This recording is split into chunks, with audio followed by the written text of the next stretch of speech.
DGCA সূত্রে যেটা জানা যাচ্ছে যে বিমানটি টেক অফ করার পরই একটা মেডে কল দেওয়া হয়েছিল এবং ওই মেডে কল পাওয়ার পরে যখন এটিসির তরফ থেকে ওই এমার্জেন্সি কল পাওয়ার পর বিমানটির সঙ্গে যোগাযোগ করার চেষ্টা করা হয়, ততক্ষণে আর যোগাযোগ করা যায়নি, মানে ততক্ষণে বিমানটা ভেঙে পড়েছে। এত দ্রুততার সঙ্গে ঘটনাটা ঘটেছে।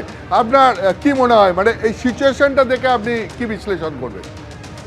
মানে মেডে নর্মালি যদি খুব এমার্জেন্সি হয় তখনই মেডে করা হয়, মেডে কল করা হয়। আর নালে যদি খুব এমার্জেন্সি না হয় তাহলে প্যান আমরা বলি। কিন্তু মেডে হচ্ছে যখন এক্সট্রিম এমার্জেন্সি যদি হয় তাহলে মেডে কল করে। কিন্তু 625 ফুট আপনি বুঝতে পারছেন, it is hardly any height to control an aircraft.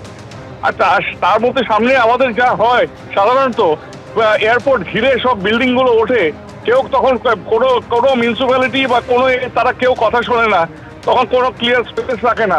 তো এরকম তো হবার মানে হতোই। এবং এটা যে মানে স্বাভাবিক, এটা অস্বাভাবিক কিছু নয়। এই আজকে এত এত কলকাতা এয়ারপোর্টের আশেপাশে এত বিল্ডিং হয়ে গেছে, আজকে যদি টেক অফ করে কোনো একটা কলকাতা এয়ারপোর্টের থেকে, একদম সম্ভাবনা হচ্ছে নিউ টাউনে যে কোনো জায়গায় গিয়ে ভেঙে পড়তে পারে। কিছু অস্বাভাবিক কিছু হবে না। মানে আপনি বলছেন যে এয়ারপোর্টের আশপাশে জুড়ে যদি বহুতল তৈরি হয় তাহলে সেক্ষেত্রে সবসময় একটা বিপদের আশঙ্কা থেকে যায়, এবং সেই বিপদের আশঙ্কা আমাদের কলকাতা এয়ারপোর্টের ক্ষেত্রেও রয়েছে। অ্যাবসলিউটলি। এবং এটা কি যে ক্ষতিকারক সেটা তো একটা অ্যাক্সিডেন্ট হওয়ার পরেই তারপরে আমরা বুঝতে পারি, তাই না?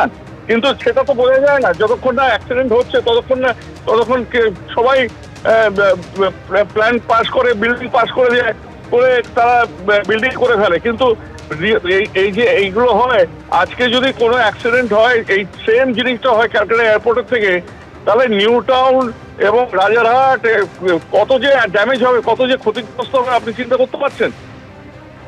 একদমই।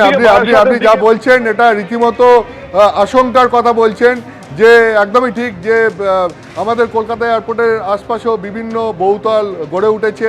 ফলে আপনি যে আশঙ্কার কথা প্রকাশ করছেন এটা যে শুধু মানে বিমান বা বিমানবন্দরের ক্ষেত্রে আশঙ্কা তা নয়, যে সমস্ত স্থানীয় বাসিন্দারা রয়েছেন যা এই সমস্ত বহুতলগুলোতে, তাদের ক্ষেত্রেও তো এটা রীতিমতো একটা আশঙ্কার কথা।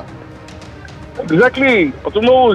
একটা জিনিস, এখানে দ্বিতীয় এয়ারপোর্ট করার জন্য জমি চাওয়া হয়েছিল এবং এখান থেকে শিফট ইচ্ছা প্রকাশ করেছিল সিভিল এভিয়েশন মিনিস্ট্রি, কিন্তু কোনো কারণের জন্য হতে দেওয়া হয়নি। আজকে যদি কলকাতা এয়ারপোর্ট থেকে হয়, আপনি যতজন আকাশে যেহেতু মারা যাবেন তো যাবেন, নিচেও যে কতজন যে মারা যাবে আপনি চিন্তা করতে পারবেন না।